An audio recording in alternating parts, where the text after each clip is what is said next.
বঙ্গবন্ধুর আওয়ামী লীগ আর জিয়ার বিএনপি নাই। এখন হয়েছে পয়সা, পয়সা চাই, টাকা চাই। তাই বলি সেই বিএনপিও নাই, সেই আওয়ামী লীগও নাই। আজকে পাকিস্তানের সেই ষড়যন্ত্রের খেলা থেকে বাঁচার জন্য 30 লক্ষ মানুষ শহীদ হলো, বুকের তাজা রক্ত ঢেলে দিল, 2 লক্ষ মা বোন সম্ভ্রম হারালো। আর আমরা বাংলাদেশকে কোন দিকে আমরা নিয়ে গেলাম? ষড়যন্ত্রের মাধ্যমে বঙ্গবন্ধুকে হত্যা করা হলো। কিছু সংখ্যক কুচক্রী মহল তাকে বিভিন্ন ধরনের কথা বলে বিভ্রান্ত করে এমন একটা পরিবেশ সৃষ্টি করলো যে সেই সুযোগে তৃতীয় পক্ষ দিয়ে কাজ সেরে দিল। এরপর থেকে শুরু হয়ে গেল খেলা।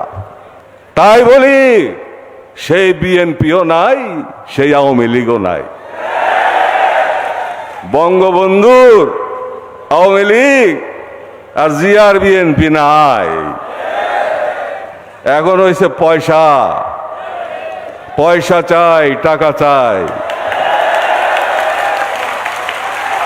100 কোটি টাকা খরচ করবো এমপি হইতে, 1 লক্ষ কোটি টাকা কামাই করে নিয়ে যাব দেশের বাইরে। বেশি দিন এই খেলা চলবে না, এটা বন্ধ করা হবে, বন্ধ হবে। তবে সেজন্য দেশবাসীকে প্রস্তুত করতে হবে মানসিকভাবে। সাংবাদিক ভাইদেরকে বলতেছি, আপনারাও বস্তুনিষ্ঠ সাংবাদিকতা করেন, যেমন স্বাধীনতা যুদ্ধের সময় করেছিলেন। তারা আজকে স্মরণীয় বরণীয় হয়ে আছে। যেরকম স্বাধীনতা উত্তরকালে বঙ্গবন্ধুর আমলেও কিন্তু ইয়েলো জার্নালিজম ছিল না, জার্নালিজম দলীয় ছিল না, সত্য কথা সবাই লিখত, সেজন্য সম্মানিত ছিলেন। আজকে পক্ষপাতমূলক সাংবাদিকতা, পক্ষপাতমূলক সংবাদ পরিবেশন যদি হয়, তাহলে সাংবাদিকদের মান সম্মান ক্ষুণ্ণ হবে। আপনাদের উপর আস্থা থাকবে না জনগণের এক সময়, যে উনরা যা লিখে এটা আসলে সত্য কথা না। তখন তারা ওই যে ফেসবুকের দিকে তাকাবে, বিদেশি নিউজের দিকে তাকাবে।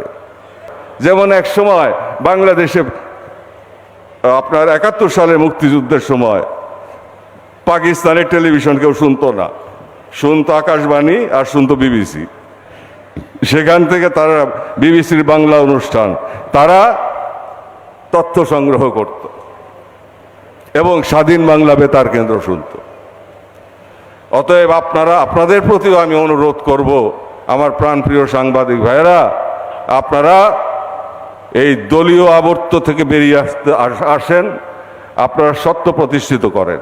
আমি বলি না আমারে সমর্থন করেন, আমি যদি অন্যায় করি আমার বিরুদ্ধে লেখেন, ধুয়ে দেন আমাকে, আমি অবনত মস্তকে আমি মাথা পেতে নিব।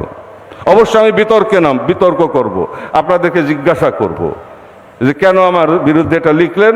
আপনাদের যুক্তি যদি সত্য হয়, আমি ক্ষমা চেয়ে মাথা নত করে মেনে নিব এবং আমি আমার বক্তব্য প্রত্যাহার করব। আমি সেই নীতিতে বিশ্বাস করি।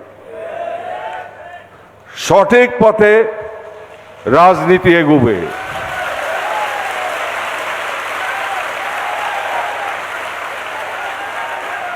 যতদিন পর্যন্ত বৃহৎ এই দুইটি দল বর্তমান আছে এবং দেশবাসীকে বিভিন্নভাবে প্রলুব্ধ করে, তাদেরকে, যেহেতু আমাদের দেশের গরিব দুঃখী মেহনতি জনতা, তারা সবকিছু বুঝে না, সরল সহজ, তাদেরকে যতদিন পর্যন্ত কুক্ষিগত করে রাখতে পারছে, কালো টাকা ছড়িয়ে এবং ব্যালট ছিনতাই করে, ব্যালটে সিল মেরে অথবা ফলাফল উল্টে দিয়ে, যাকে বলে মিডিয়া কু, উল্টে দিয়ে যতক্ষণ পর্যন্ত এই দুটি দল এই খেলা চালাবে, ততদিন পর্যন্ত গণতন্ত্র প্রতিষ্ঠিত হবে না। এখনো মানুষ কিছুটা সক্ষম খাদ্যদ্রব্য কিনে কোনো রকমে জীবন ধারণ করছে, কিন্তু এই পরিস্থিতি কিন্তু সামনে পরিবর্তন হবে।